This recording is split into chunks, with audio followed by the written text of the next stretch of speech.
Hello, and welcome to the dungeon. I'm your host, Rob. In today's video, I wanted to take a look at some of my favorite cleric spells. I've actually done similar videos for some of the wizard ones, and I even did like a summoning thing, and I talked about a bunch of druid spells that I really liked, but I've never really covered any of the cleric ones. So I just made a list of all my favorite cleric spells, the ones that I think are pretty good. I might talk about a few of the ones that I think are like not so great or overrated a lot as well, but whatever. So I'm just gonna go level by level. So starting with cantrips, my two favorites are Guidance, which is one of the best cantrips in the entire game, honestly, and Toll the Dead. I like Toll the Dead a lot more than the Sacred Flame. It's very similar in the sense that it's the saving throw rather than a hit roll, but Toll the Dead does way more damage, especially like if the target's not wounded, you're doing the same damage. If it is wounded, you're doing more. Now, the only disadvantage really to Toll the Dead is that it's necrotic, and a lot of undead in particular are immune to undead. However, you are a cleric, and I feel like you probably have other things you can do against undead besides use a cantrip. So that would be the only real downside. For level 1, obviously Bless. Bless is one of the best like level 1 buff type spells in the game. It scales fairly well since you can get additional party members.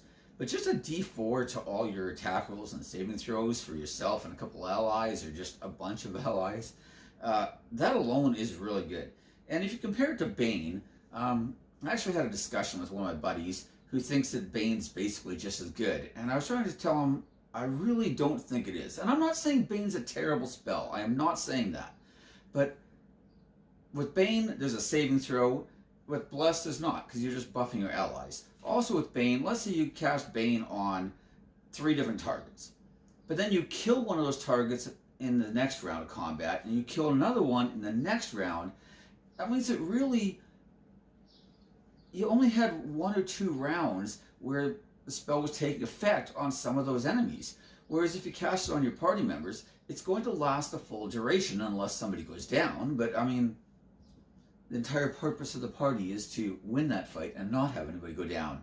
And, if you have Bless on, you can still be casting some of your heals or doing whatever else.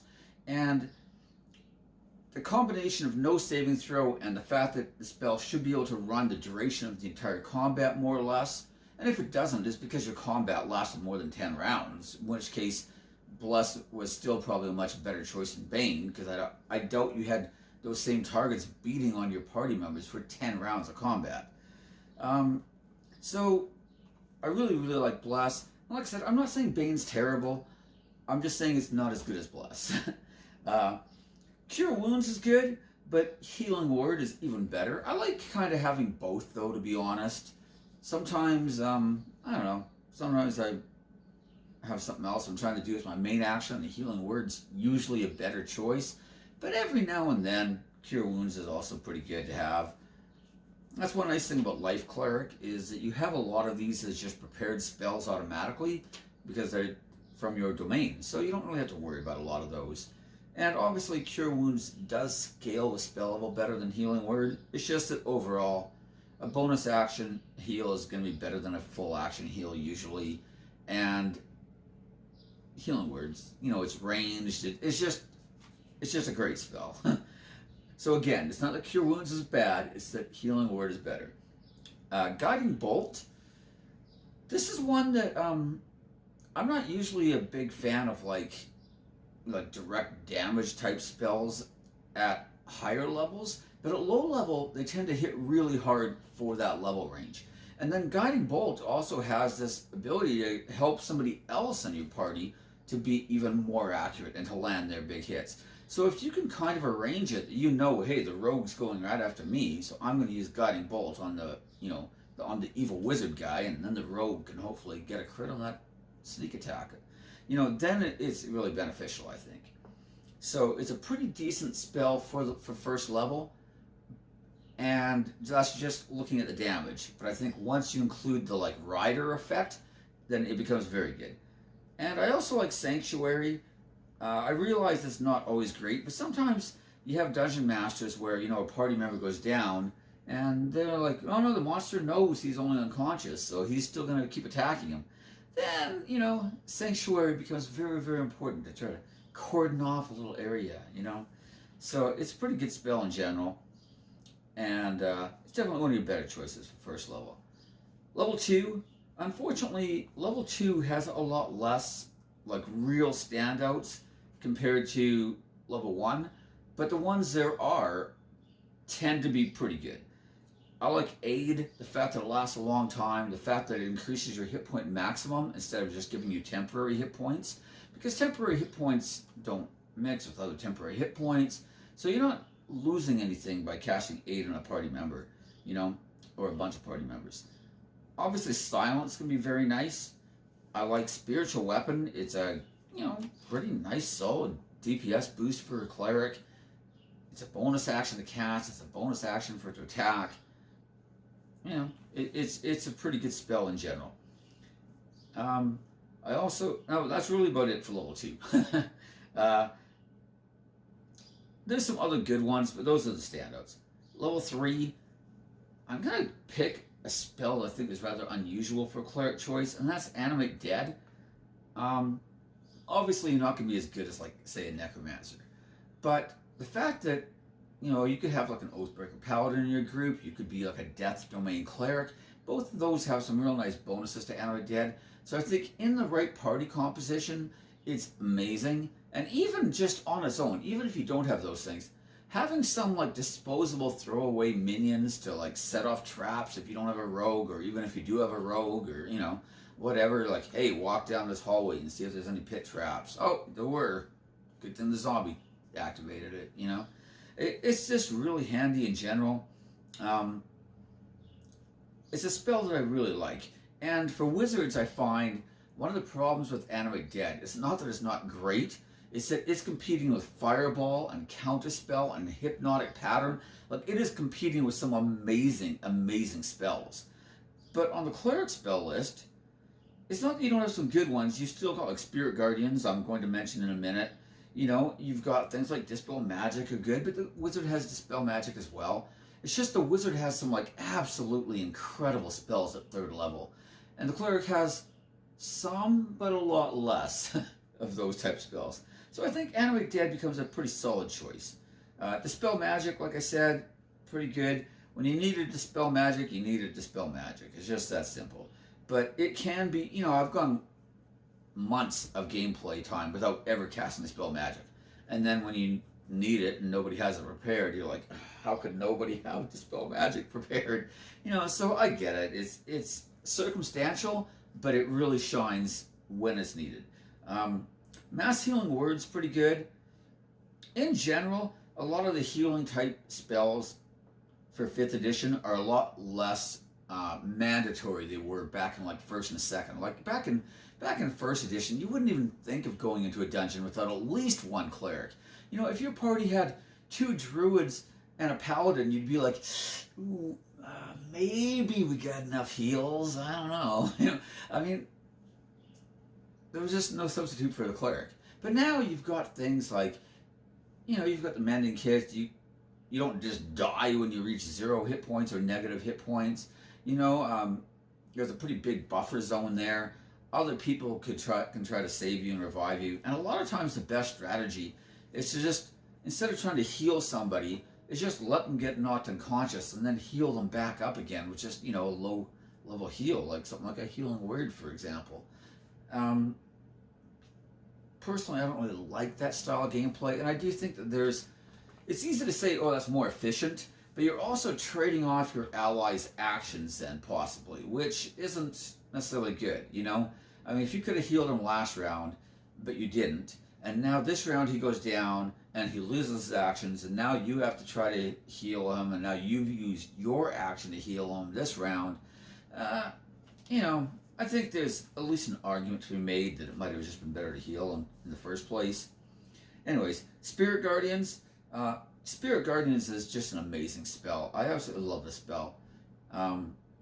It's hands down, in my opinion, the best Cleric spell at 3rd level. And it's not just for the damage, it's also for the fact that you've got this like snare type effect the duration is really long. I mean, it's 10 minutes. We're not looking at like a 1 minute buff. I mean, you could theoretically get into a fight, cast Spirit Guardians, and then just be like, we'll search the room later, get into the next room, pile into the next room, kill whatever is in there as well. It could last you a couple fights easily. So the snare combined with the damage just really makes it a great spell. And then I also like sending. The fact that, a lot of parties, like things like, like telepathy type of abilities aren't necessarily very valuable because players just talk amongst themselves a lot of times anyways, and they basically, it's as if their characters had telepathy. But things like sending, when you need to, when you're in a situation where you need mass distance communication, sending is an excellent choice, and, it's relatively low level spell, level 3. I mean, sure, technically that's second tier play, but it's still pretty low level. Level 4 spells. This is another one where there's just really not a lot of standouts. I like Death Ward. The fact that it lasts 8 hours is really good. What can I say? It's a nice spell. It's really good on something like, say, a Paladin, though, I find, where you could be flying a Griffin or something at higher level, and then your Griffin goes down and you plummet to your death because your Griffin only had like 60 hit points or whatever. So something like Death Ward on that, especially if you're using like a Find Greater Steed and then you cast it on yourself and it automatically goes on the steed, then it really starts to shine. But even as it is, it's a great spell, and like I said, there's not a lot of other things to compete with it at 4th level, so you might as well take it. The other great ones, though, is Stone Shape, which can be very, very versatile. And, a lot of times you just reshape a door in order to get through it if you can't think of anything else. Or you can, there's so many different uses for Stone Shape that I really like that spell as well. Freedom of Movement is pretty decent in my opinion. There are a lot of movement impairing effects. I do feel like it's a fairly high level to be using for what it does. I mean, I kind of consider Freedom of Movement to be comparable to, say, like the opposite of Web or something. And Web's only a 2nd level spell. Do I really want to use a 4th level spell to counter a Web? But like I said, there's not a lot of other good spells at level 4. Level 5, Contagion's not bad. Gives you, some nice damage, and it's thematically very cool as well. So I like that, especially if you're on like an evil cleric. You worship like the god of like death, disease, and decay or something like that, One of the really good evil gods, And Contagion is very thematic, and it's just a good spell in general. Mass Cure Wounds, Cure Wounds kind of suck sometimes, and, Mass Cure Wounds is better. Even if there's only like a couple targets, it's usually more efficient as long as you didn't need that 5th level spell slot.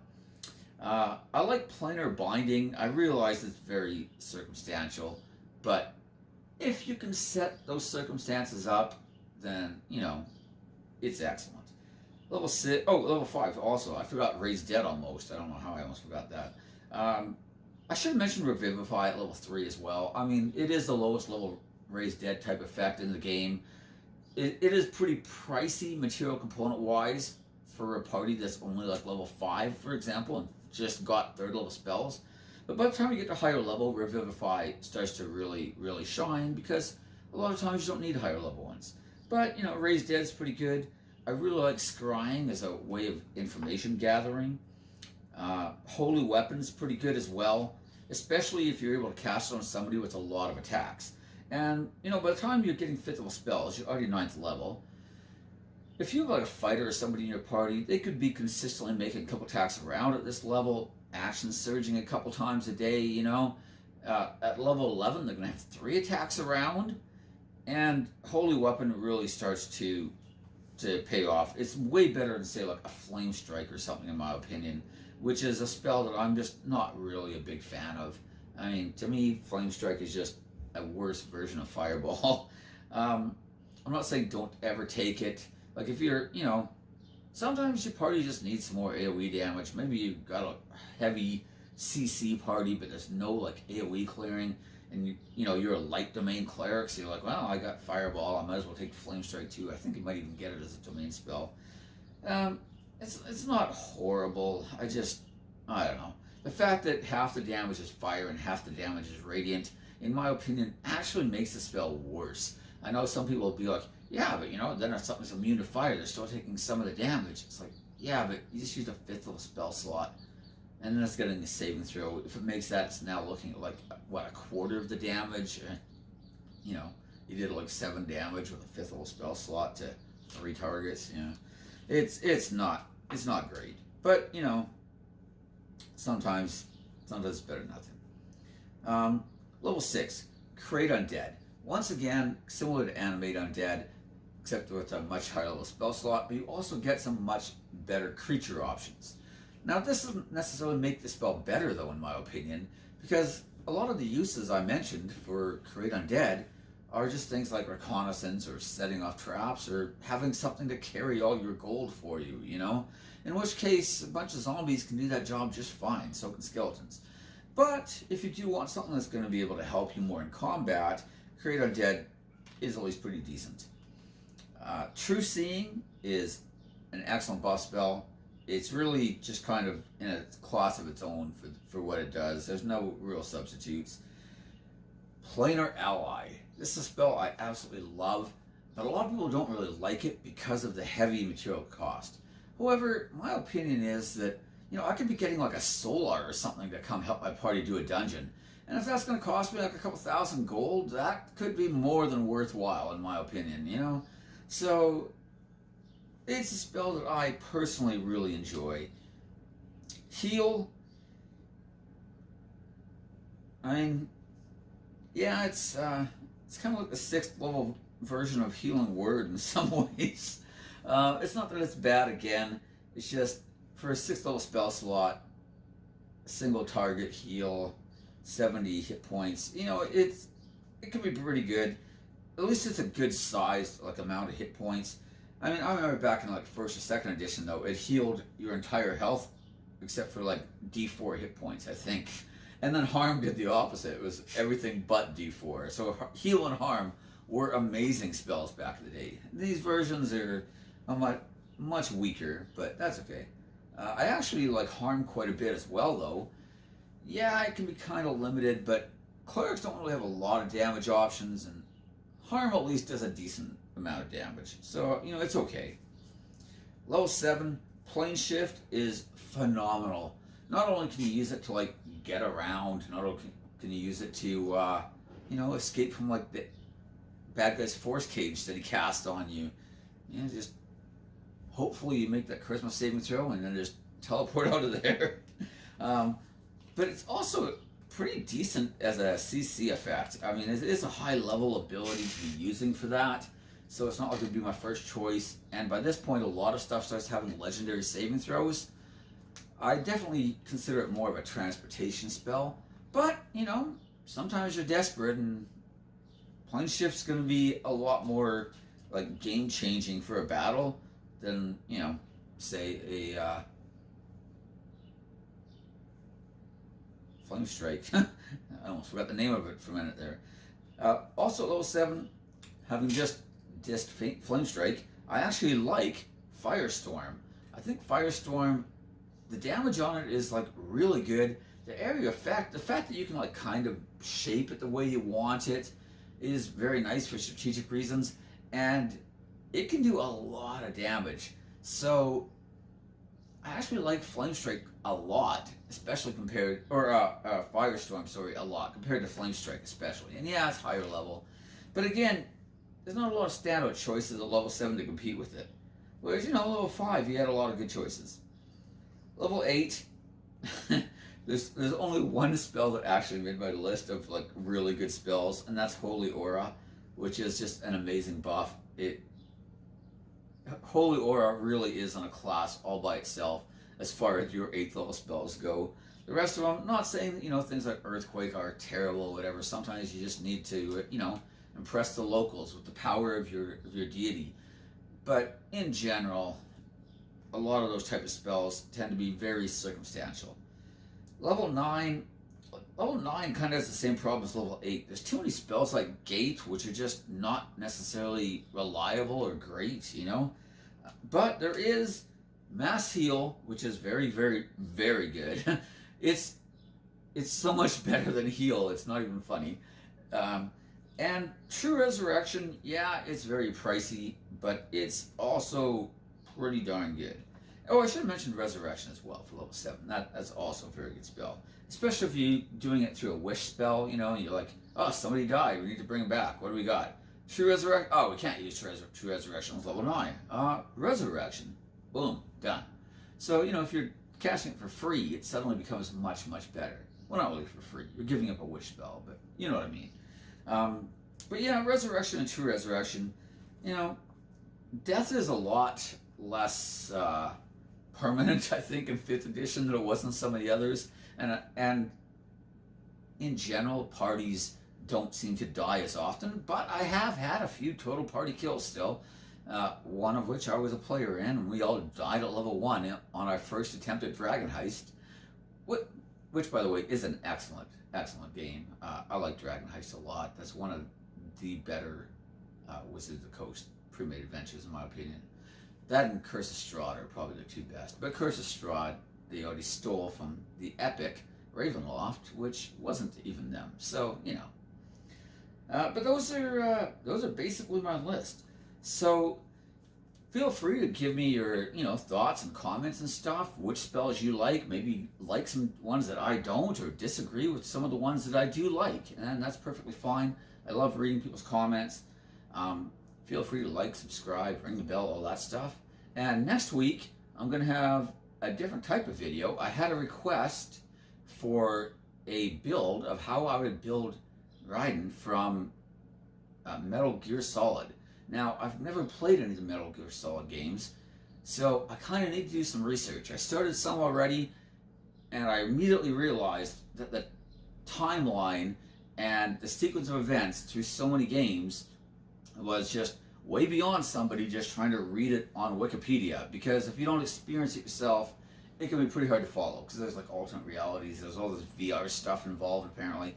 So I'm actually going to sit down this week and watch some YouTube videos of some people trying to like summarize the story, as well as like his particular abilities and fighting styles and stuff like that.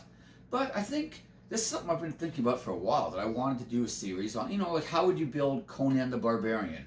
Or how would you build, you know, like Harry Potter or Raceland from the Dragonlance books, you know? Even though you could actually just copy him from the Dragonlance books. But whatever. You know, how would I build someone like Elric of Melnibone, one of my favorite writers of yesteryear, good old Michael Moorcock. Unfortunate name, but great writer. You know, Elric is really probably the inspiration for the Pact of the Blade Warlock, honestly. Like, that pretty much is Elric. Yeah. You know, give him Black Razor and you've got Elric. So I'd love to be able to go through a lot of those type of people, and, you know, how would I make that character? How would I make someone like Captain America or whatever, right? Just whatever it is. It's a series that I've been thinking about for a long time, and since somebody requested the video, I was like, yeah, that sounds like a good place to start. So that'll be the video next week. That'll give you something to look forward to, or not. Maybe, I don't know, maybe you hate that idea. But whatever, that's fine too. But anyways, that's everything. I will see you next week in the dungeon.